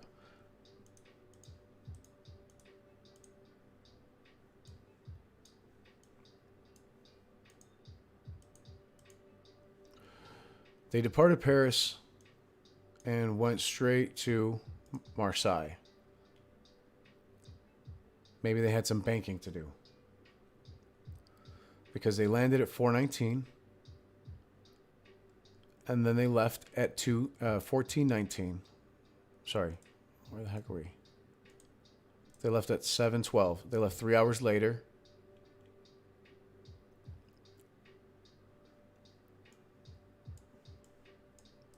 Here they traveled 506 knots, just slightly faster.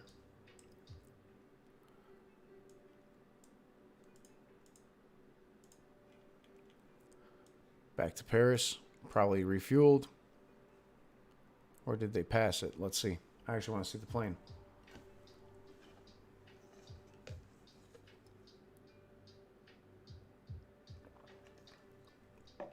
Yep, he stopped. Stopped at 326 or something like that. I can't see it quite well.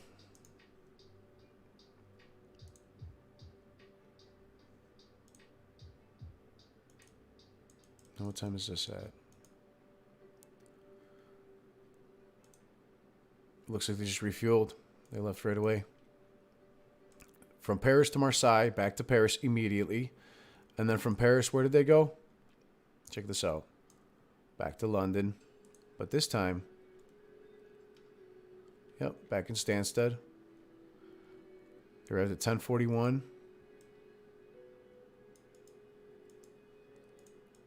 And they left at 11:13. They arrived at 10:41 and they left a half hour later from London. Now, where did they fly? Look at this. You're going to love this.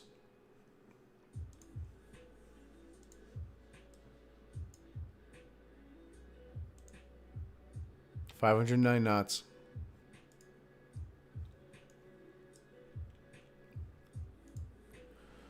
Nice. Right into the Bay of Monaco. 8:21 at 12:56. And they left, guess what?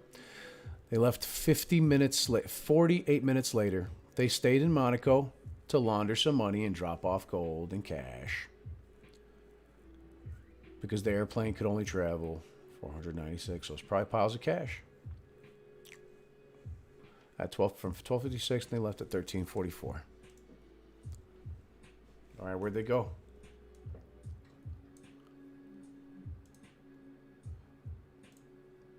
Here you go. From there, they stopped. Where the fuck is this?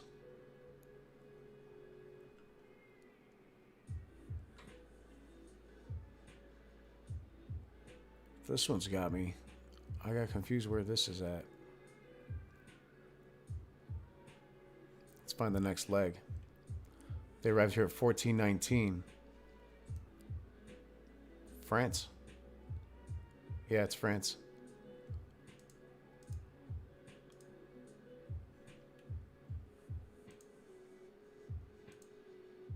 That's a lot of traveling all in one day. Let's see. Let's go to the next one.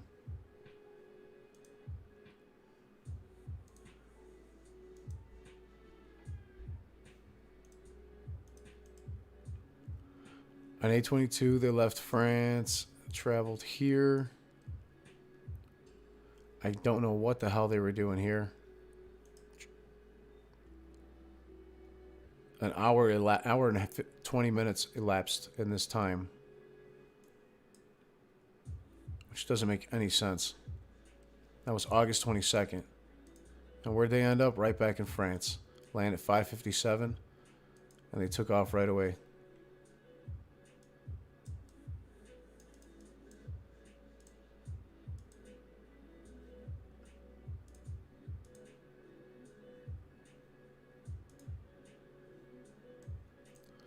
Where'd they go from there?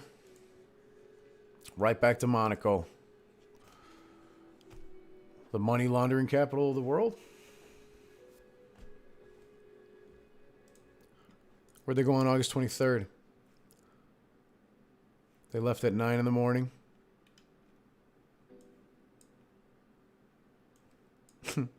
Look familiar? And he went right back to Paris. And guess what? This time, why is he traveling so slow? 493 knots. It's cruising. No. We've seen him travel, you know, much faster. Arrives 11:02.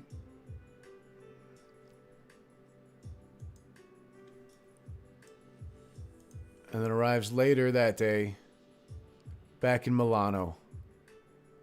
Okay?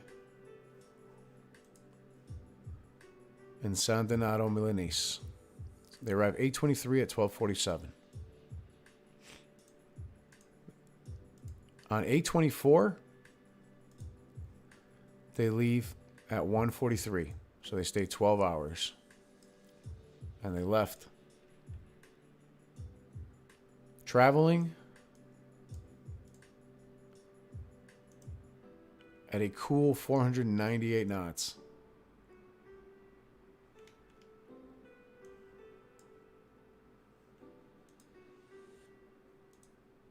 $488. Yep. Where'd they arrive to? Back to London.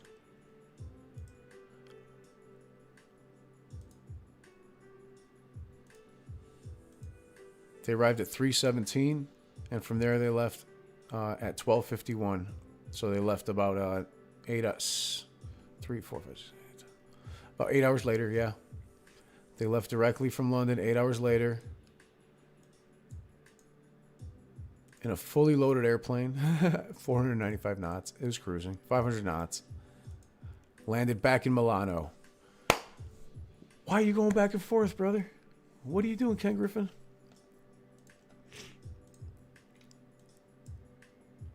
From there, left and went straight to Monaco. Landed at 15:54.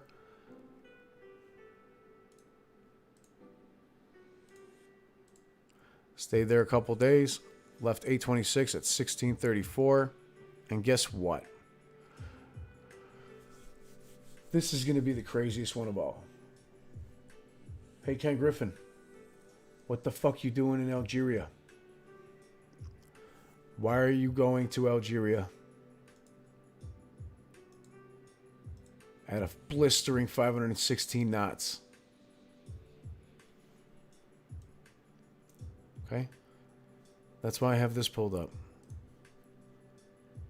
This, Tunisia, the Mediterranean Sea, Algeria. This, Tunisia, the Mediterranean Sea, and Algeria.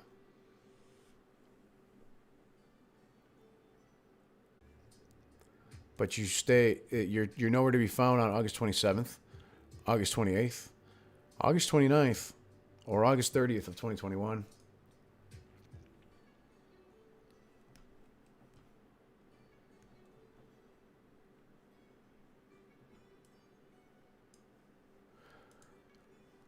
And on September 1st,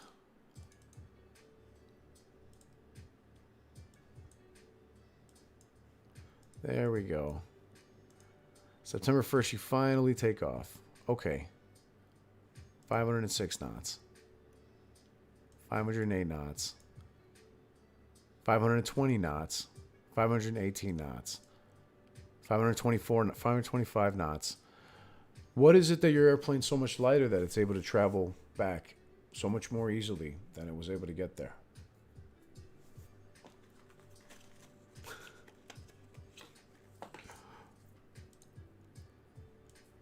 Second leg of their trip was at 1:22, leaving there. Back to Paris. From Paris on November 1st, they went straight fucking back to Monaco. See? They arrived there at 12:32, and they left at 12:56. They're making trips back and forth. Paris to Monaco to Paris to Milan to Monaco to Algeria to Paris to Monaco again? Are you kidding me? Look at this. This is September 1st. Let's go to September 2nd. Nothing, nothing, nothing, nothing for the 4th, 5th, 6th. They left Monaco. He was on vacation, apparently, after his money laundering schemes.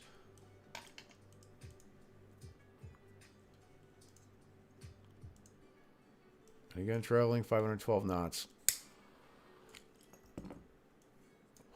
All the way back, now that he's done committing some crimes. August 7th, flies back to Chicago. September 7th. I apologize if I said August earlier, a bit ago. Here's some interesting stuff as well. Because he leaves Chicago at 2021 on 9/9, and he arrives in Kenosha, Wisconsin, Kenosha Airport. Okay. At 2042, leaves at 2125.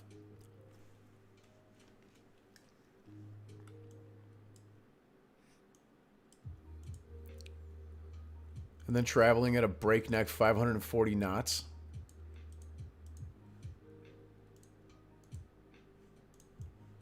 They go back to New York. Okay. On the 10th, he travels to Teterboro, across to the fucking island because he can't be bothered to drive.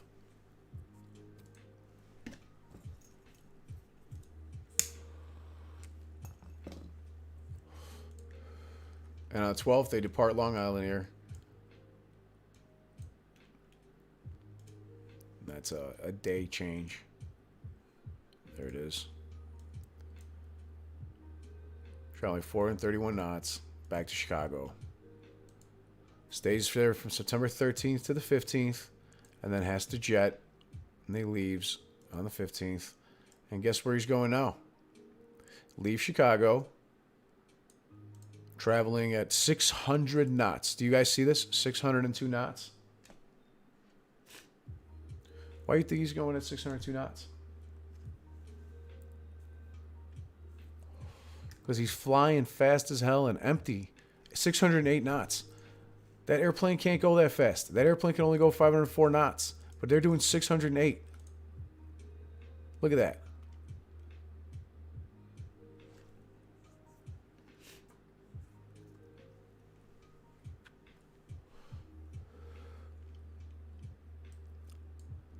Where does he go? Back to London. Back to London. He arrives 9/16, September 16th at 1:14.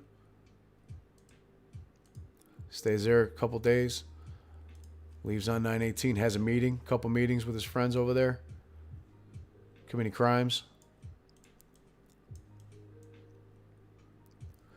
And then now he's not traveling at 600 knots anymore. They're only going 473.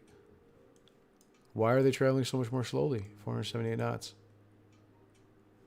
But his airplane can do 600 knots. We've seen that plenty of times. But time's not money for him anymore. Only at certain times. They just choose to go slowly. You know? He arrives at 13:23 and he takes off right after.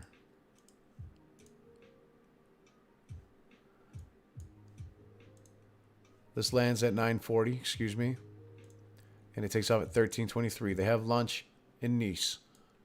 And from Nice in Monaco, they head out, traveling 480 knots, 516 knots, 514 knots, 520 knots. So what did they drop off that they're now able to go 40 knots faster?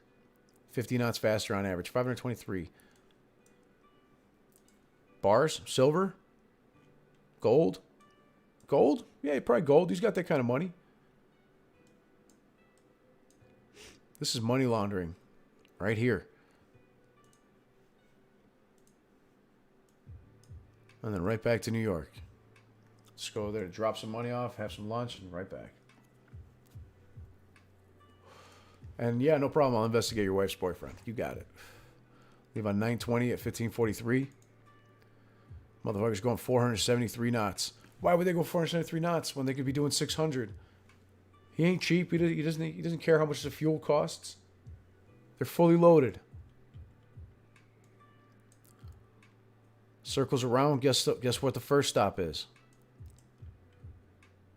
Chicago Executive Airport in Schaumburg, Illinois. They arrive there at 1726, launder some money, and they leave at 1752 after the exchange has been made. And where do they go?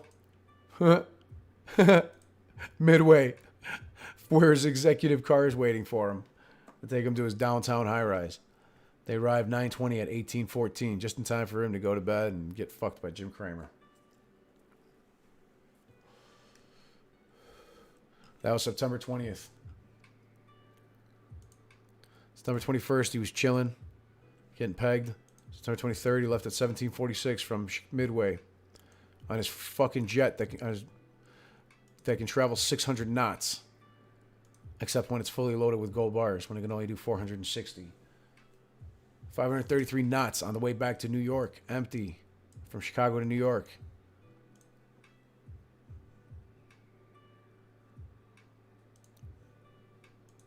And we arrive at JFK?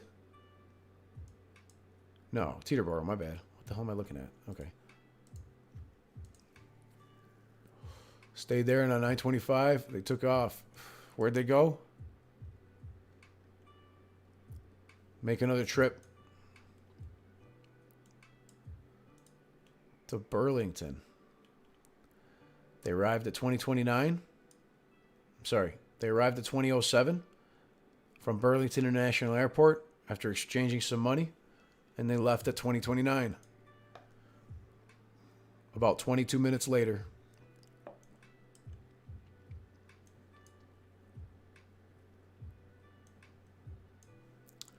And Ken Griffin went straight back where he came from, to Teterboro.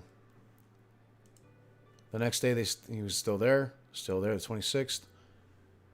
The 26th, 25th is today. As of the 25th, Ken Griffin is back in New York at 2118. Yeah, as of 2118, Ken Griffin is in New York on September 25th. So,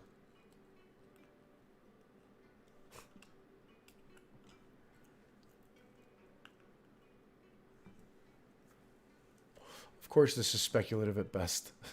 Of course it is. I can't tell you exactly what he's doing. That's the point. But he's got offices right next to all these cats. He went to Croatia here and left right away. And why the fuck is he here in the middle of the desert in Croatia? Okay? What the fuck? And then they traveled to here in Croatia, and then they left from here. Why is he traveling to Algeria? Why is he traveling to Monaco and Paris over and over again? Right? Why is the BlackRock Hong Kong, who George Peter Sobek, who is now the Vision Sensing Chairman CEO, formerly the Chief Compliance Officer and Money Laundering Reporting Officer of Citadel Asset Management and Citadel Securities, who used to work here, who Citadel Hong Kong is here, who Prudential PLC is here, all working together to start this new Vision company, this new holding company. Okay. This is the Singapore Tower for Citadel. Citadel Securities Singapore. And for CMIG International, with whom owns CMI International Holdings, who bought Sirius International Insurance for $2.6 billion, even though they're only worth like under $1 billion. Who is also working with Pacific Equity Partners, who had acquisitions and foundings, historical investments such as Wanda Cinemas deals directly, as well as BC Partners, who was, Davies bought DC Partners, all of which work with Citadel Group and Citadel Risk Management insurance companies, as well as Citadel Citadel Reinsurance Bermuda, who owns AMIC,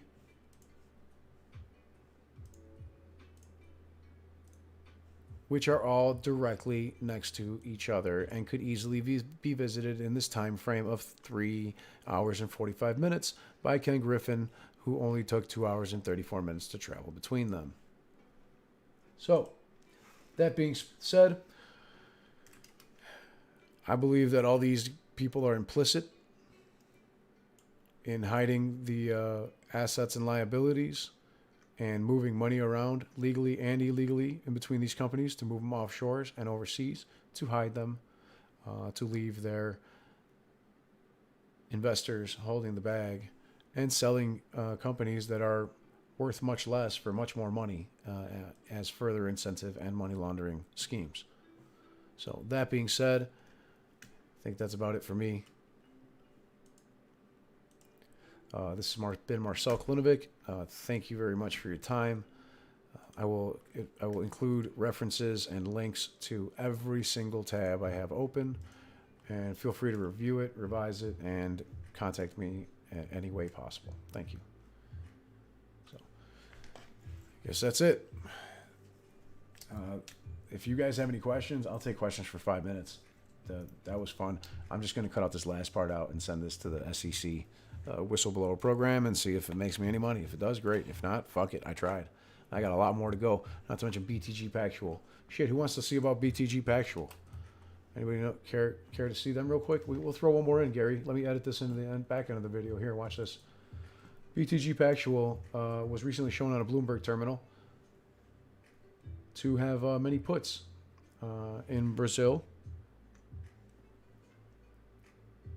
against GameStop to the tune of around 23,000. And that being said, the owners of BTG Pactual are crooks, literally criminals, felons. As you can see here in the middle of this photo, this is a picture of the GameStop Bloomberg glitch, supposedly, but it's not, because this is filtered out for all puts on the Bloomberg terminal, only puts, and the BTG Pactual Asset Management out of Brazil has 22,100 puts. You have to multiply that by 100 because every put contract is indicative and representative of 100 shares. That was on 3/31/22. There are also other companies like Capitalo Investments, who has 397 puts against them, Constancia Investimento, who has 720,000 shorts against them. So right there you see over 1 billion shorts against in Brazil against GameStop alone, just on this Bloomberg terminal glitch, which it's not. It just didn't mean to include this, but it did. It did include their puts because they're on there. Furthermore,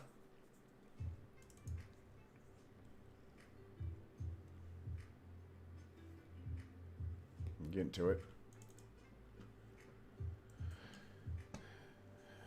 Andre Esteves of BTG Pactual is the billionaire CEO and controlling shareholder of BTG Pactual. He was arrested at his home in Rio de Janeiro back in 2015. Okay, he was arrested and charged with Petrobras kickback scandal, corruption charges of all sorts.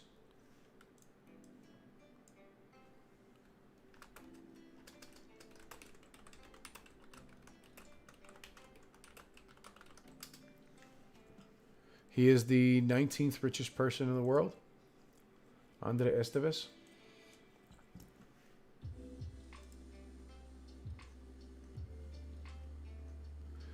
This senator from Brazil was arrested, as well as thousands of other people in this scandal.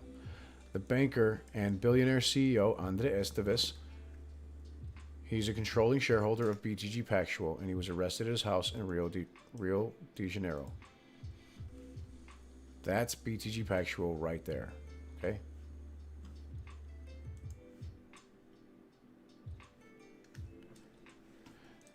BTG Pactual confirmed the arrest of its chief executive and said the bank would cooperate with the investigation. They said Esteves has been arrested for 5 days with potential, etc.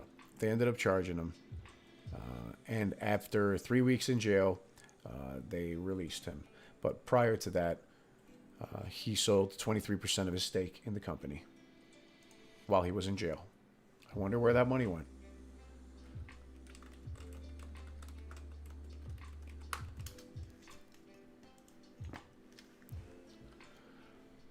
André Esteves is a Brazilian billionaire businessman.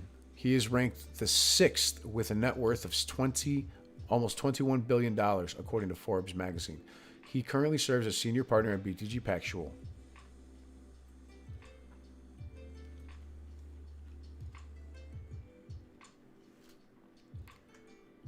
Whoops.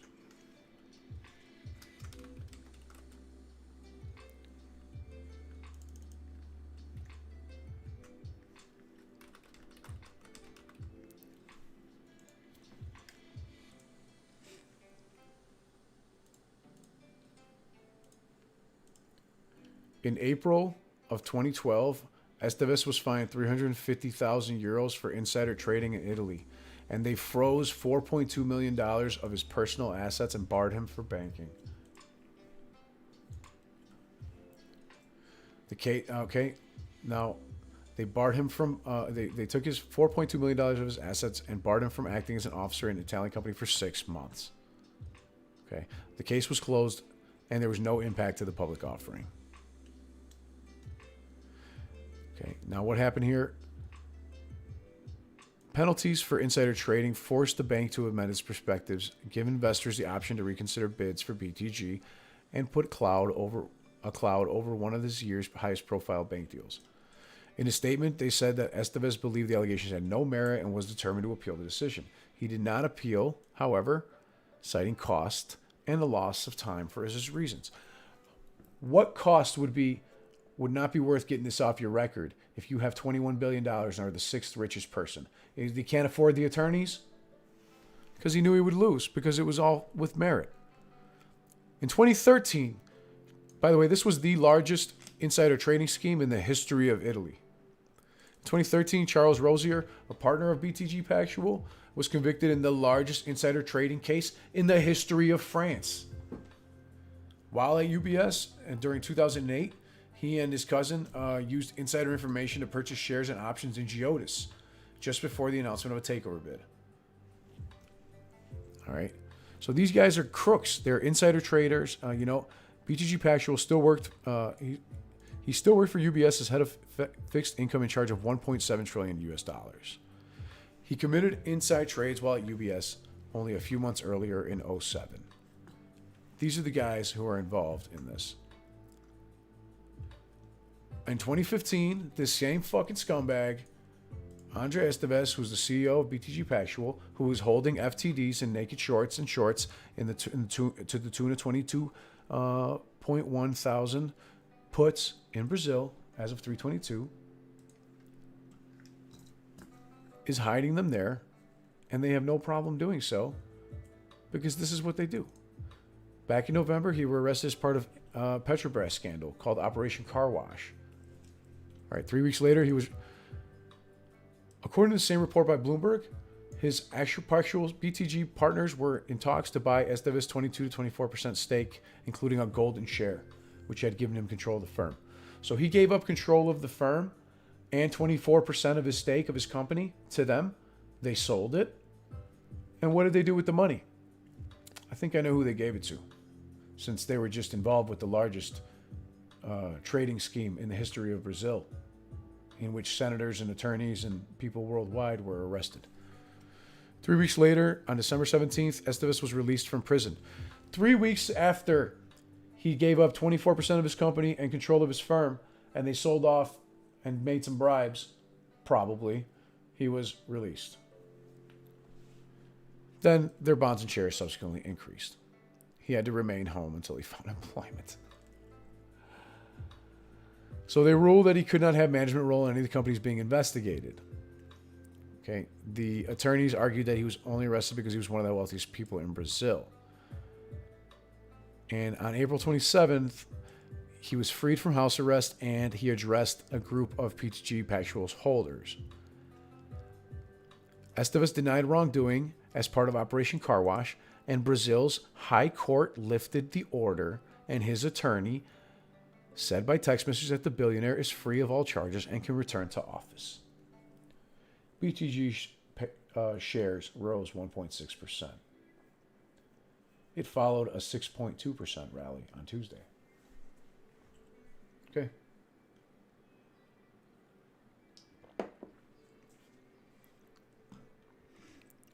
So in my opinion, Andre Esteves, the billionaire CEO, is working with Ken Griffin to hide tens of thousands of puts through BTG Pactual Asset Management. Okay. And I have pulled up information on them in the past as well.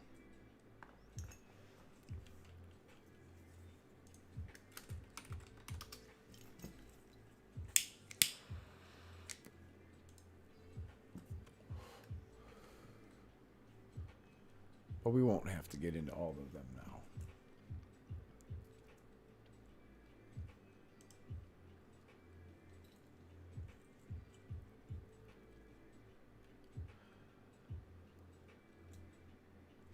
This is the vice president. Matthias here.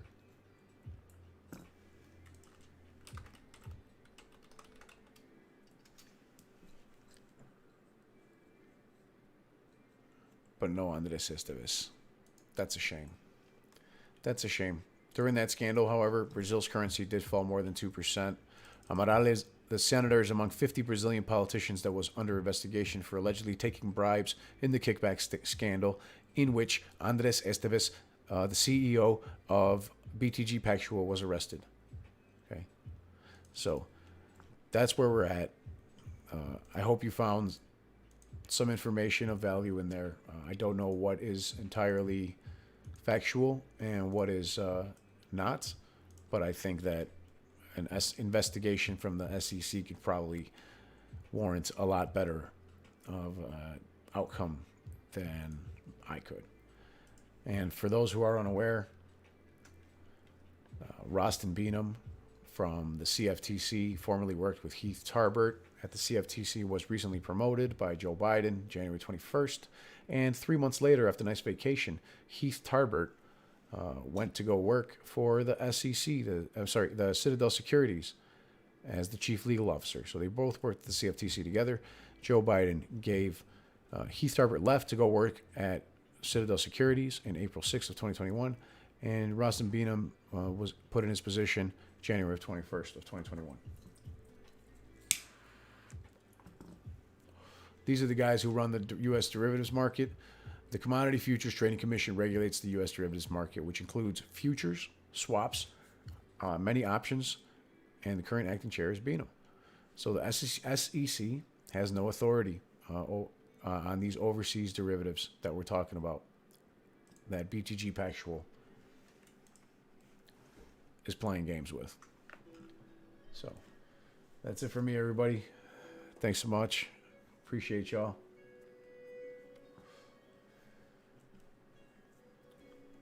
Thank you for listening.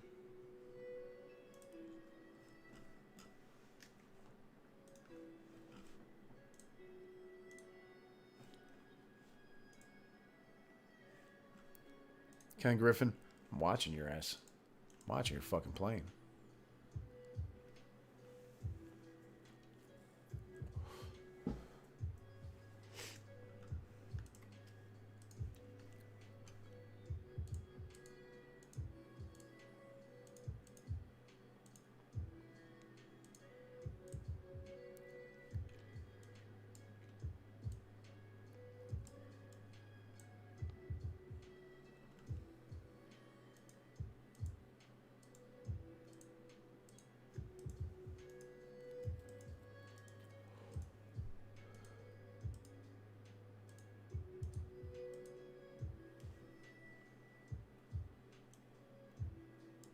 One day.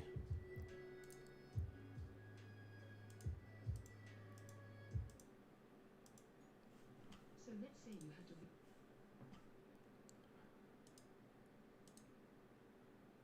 One day, one day, one day, one day, one day.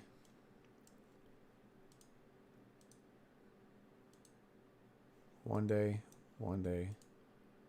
This is Ken Griffin the day prior. One day after that, a couple days off, a little bit of more traveling, vacation in Hawaii. Yeah, so it looks like he had a good time. Laundering his money. So, what are you going to do? Have a great night, everybody. Peace out. Peace and wealth. Much love.